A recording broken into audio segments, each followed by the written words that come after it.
अगर आपके घर के कुल देवी देवता रुष्ट हो गए हैं तो आपको मिलने लग जाएंगे ये संकेत।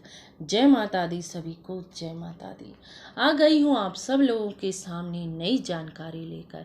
अगर आप लोग चैनल पर नए हो तो कृपा करके सब्सक्राइब जरूर कर लेना, क्योंकि मैं आपको रोज ही नई नई जानकारी देती हूँ इस चैनल पर।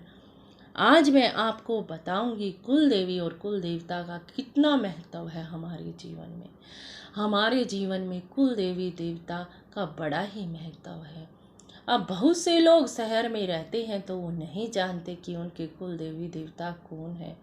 और अगर हमारे घर के कुल देवी देवता ही रुष्ट हो गए तो मानो घर ही नहीं है। घर में इतनी नेगेटिव ऊर्जा फैल जाएगी कि मैं आपको बता भी नहीं सकती। हमारे कुल देवी देवताओं का पता कैसे लगेगा, इस बारे में भी मैं आपको थोड़ी सी जानकारी दे देती हूँ। अपने बड़े बुजुर्गों से अपने कुल देवी देवता के बारे में पता लगेगा। और एक बात मैं ये भी बता देती हूँ, जब आपकी शादी विवाह होती है, जहाँ आपकी गठजोड़े की धोख लगती है, वहीं आपके कुल देवी देवता का स्थान होता है। किसी घर में कुल देवी देवी होती है और किसी घर में कुल देवी देवता दोनों होते हैं। ये नहीं कि हर एक घर में कुल देवी और कुल देवता होते हैं। किसी घर में कुल देवी होती है और किसी घर में कुल देवता होते हैं। ठीक है, ये बात तो आपने जान ली। अब मैं आज आपको वो लक्षण बताऊंगी जिनके द्वारा आप जान सकते हैं कि हमारे घर की कुलदेवी हमसे रुष्ट हो गई है, और उन्हें आप मनाने के उपाय कीजिए। अगर आपके साथ भी हो रहे हैं ये संकेत, आपको दिखाई दे रहे हैं, तो आप समझ जाइए कि आपके घर के कुल देवी देवता आपसे रुष्ट हो गए हैं। इसीलिए आपको घर में ये सब दिखाई दे रहा है। चलो अब मैं वो संकेत बता देती हूँ जिनके द्वारा आप जान सकते हैं कि आपके कुल देवी देवता आपसे नाराज हैं। पहला संकेत जान लो, आपको हमेशा ही पैसों की तंगी रहती है। कितना भी काम धंधा कर लो, कमाई भी बहुत है, लेकिन पैसे खर्च भी बहुत हो रहे हैं। तो ये मेन संकेत है कि आपके घर के कुल देवी देवता रुष्ट हो गए हैं। कृपा करके उन्हें मना लीजिए आप।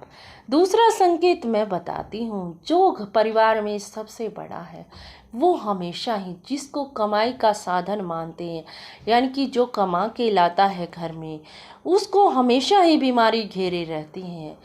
जो घर का मुखिया होता है वो कभी ठीक नहीं रह पाता।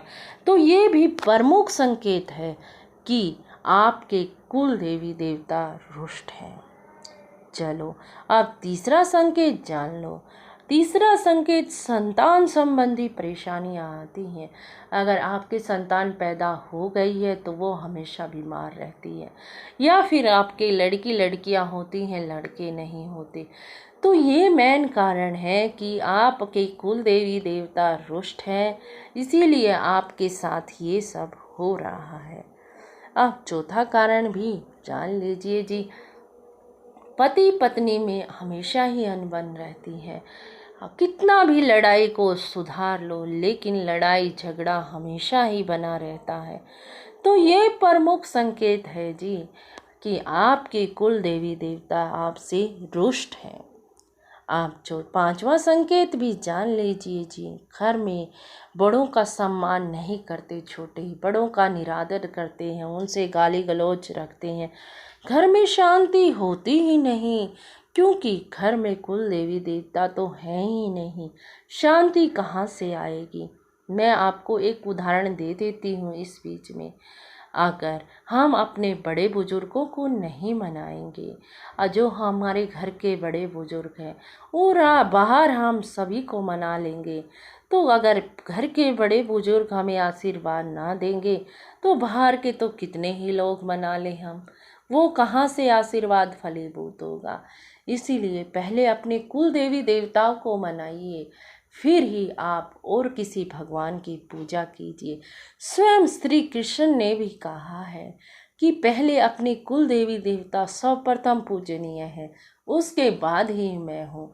अगर वो साथ है तो मैं भी साथ हूँ। इसीलिए जान लो इस बात को। अगर आज मैंने आपको ये 5 संकेत तो बता दिए, अगर आपके कुल देवी देवता आपसे नाराज हैं तो आपके घर में प्रेत का निवास हो गया है।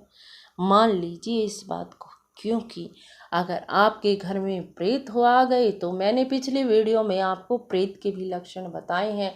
जब घर में प्रेत आ जाते हैं, अगर हमारे कुल देवी देवता हमारे से नाराज हैं, वो हमारे दरवाजे पर हरदम ही पहरा देते हैं। अगर हम उनको खुश रखते हैं तो वो किसी भी नेगेटिव ऊर्जा को हमारे घर में प्रवेश नहीं करने देते। ये बात जान लो आप। अगर वो ही नाराज हो गई तो अब तो नेगेटिव ऊर्जा ही आएंगी, अब देवी देवता कहाँ से आएंगे। सुन लो ये मेरी बात ध्यान से। इसीलिए आप अपने कुल देवी देवताओं को मनाइए, सर्वप्रथम उनकी पूजा कीजिए। अगर आपने उनकी पूजा कर ली तो मानो सभी की पूजा कर ली। बस उनके बाद जो इष्ट मनाने हैं उन्हें मनाइए आप। आज मैंने आपको कुल देवी देवता रुष्ट होते हैं जब क्या संकेत दिखते हैं, वो सब जानकारी आज मैंने अपनी वीडियो में दे दी आपको।